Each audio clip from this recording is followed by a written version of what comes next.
कि अब की बार 2000 में ये 75 पार होंगी और मनोहर सरकार तीसरी बार होगी, ये 75 पार होंगी। आप देखना आपके सामने है। कांग्रेस जो गारंटी आजकल देती फिरती है, कांग्रेस की गारंटी है कि वो 3 दिन तक लाइन में खड़ा करके गैस का सिलेंडर देती है।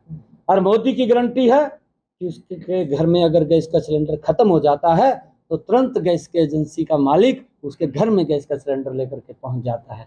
और उससे भी आगे नरेंद्र मोदी ने काम किया। ये नरेंद्र मोदी की गारंटी है कि नरेंद्र मोदी जी ने उस माता बहन के घर के अंदर भी गैस का कनेक्शन और सिलेंडर पहुंचाने की व्यवस्था की, जिसके घर में आज तक गैस का सिलेंडर उसने देखा नहीं था। धुएं से मुक्ति देने का काम ये नरेंद्र मोदी जी ने किया। ये गारंटी है नरेंद्र मोदी जी की। नरेंद्र मोदी जी की ये गारंटी है। मैं आपको बताना चाहता हूँ, नरेंद्र मोदी की ये गारंटी है कि मेरी माताएं बहनें, मैं देखता था हरियाणा के अंदर 1-1 किलोमीटर दूर से सर के ऊपर मटका रख करके पानी लेकर के पीने का आती थी। ये गारंटी नरेंद्र मोदी जी की है कि मेरी माता बहन को आज सर के ऊपर मटका लेने की जरूरत नहीं है, उसके घर के अंदर नल और स्वच्छ जल पहुंचाने की काम वो नरेंद्र मोदी की और मनोहर लाल जी की सरकार ने किया है। किसान एक बार फिर पड़ाव डाल, मेरा अनुरोध अपना परिचय भी देते रहे, अपना परिचय भी देते रहे प्लीज। देवेंद्र भारद्वाज जी। सर, पड़ाव एक बार किसानों ने फिर पंचकुला में डाल दिया। उनकी मांगे हैं कि अब उनकी जो मांगे हैं कर्ज माफी की जाए, उसको किस तरह से देखते हैं? देखिए, क्योंकि नरेंद्र मोदी की सरकार किसानों को खुशहाल, किसानों को मजबूत करने के लिए काम कर रही है। 12.5 करोड़ किसानों के खाते के अंदर एक साल में 6,000 रुपया पहुंचाने का काम ये नरेंद्र मोदी की सरकार ने किया है। किसानों के एमएसपी को लगातार बढ़ाने का काम नरेंद्र मोदी की सरकार ने किया है।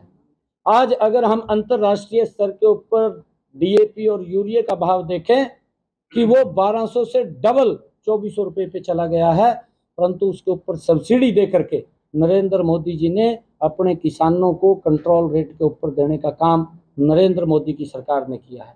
मेरा किसान अपनी फसल को एक स्थान से दूसरे स्थान के ऊपर बेच सके, आसानी से बेच सके, उसको लाभकारी मूल्य मिले, किसान रेल चलाने का पहली बार काम अगर किसी ने किया तो नरेंद्र मोदी जी ने किया है।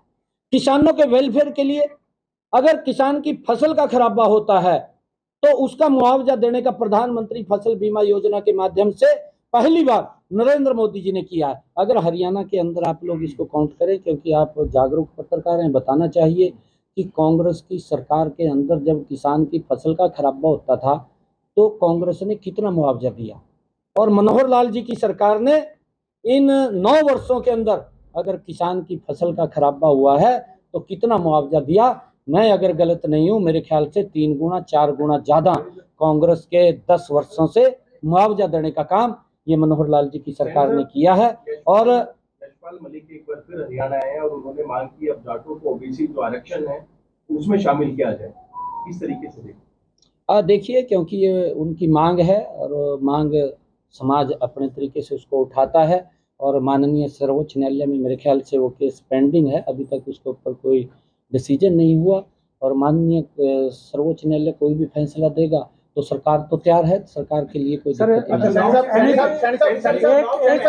है। देश भर में ओबीसी वोटर्स की, अति पिछड़ों की राजनीति की बात की जा रही है। आपको भी भारतीय जनता पार्टी ने ओबीसी नेता के तौर पर प्रचार प्रसार किया है।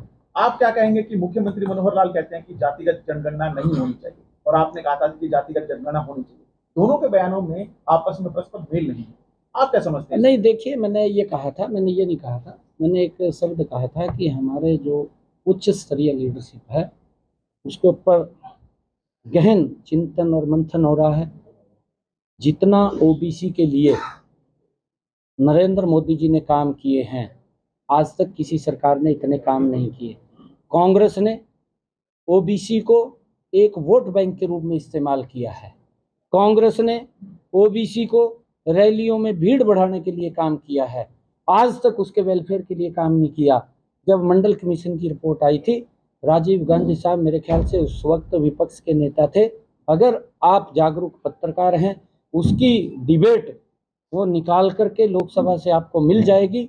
1 घंटे तक वो बोला है, और इसके ऊपर बोला है कि ओबीसी को अधिकार नहीं मिलने चाहिए। आप उसको स्वाधीन करना चाहिए आप लोगों ने। देश को दिखाना चाहिए कि कांग्रेस पार्टी ये ओबीसी की कितनी हितैषी थी, कितने इन्होंने काम किए हैं। इन्होंने तो खाली वोट बैंक के रूप में इस्तेमाल किया है।